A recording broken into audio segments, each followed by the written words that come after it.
La Reine des Neiges, le 2 janvier. Veux-tu faire un bonhomme de neige? Les parents d'Elsa et Anna ont bien réfléchi à la manière dont ils pouvaient protéger leur fille.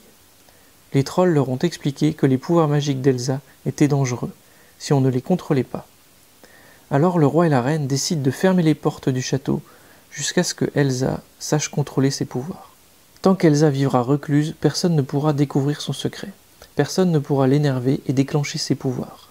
Elsa accepte, sachant que c'est le mieux à faire. Elle ne veut plus jamais faire de mal à personne, depuis qu'elle a accidentellement blessé Anna. « Ces gants t'aideront, dit le roi à sa fille, lui enfilant un long gant sur chaque main.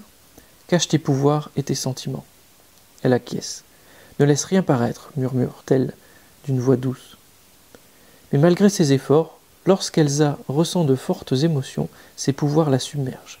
Elle grandit en craignant de blesser quelqu'un sans le vouloir. Elle finit même par éviter Anna pour sa sécurité. Anna ne comprend pas pourquoi Elsa ne veut plus jouer avec elle. Sa sœur lui manque, elle ne la voit jamais.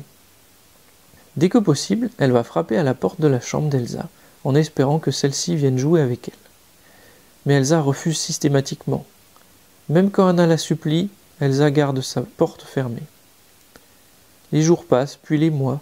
Anna grandit en s'habituant à l'absence de sa sœur et finit par renoncer à la faire sortir de sa chambre.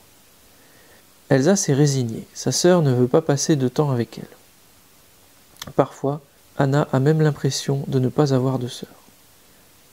Une fois les filles devenues adolescentes, leurs parents partent en voyage. Une tempête emporte tragiquement leur bateau. Le royaume tout entier pleure la perte de ses souverains.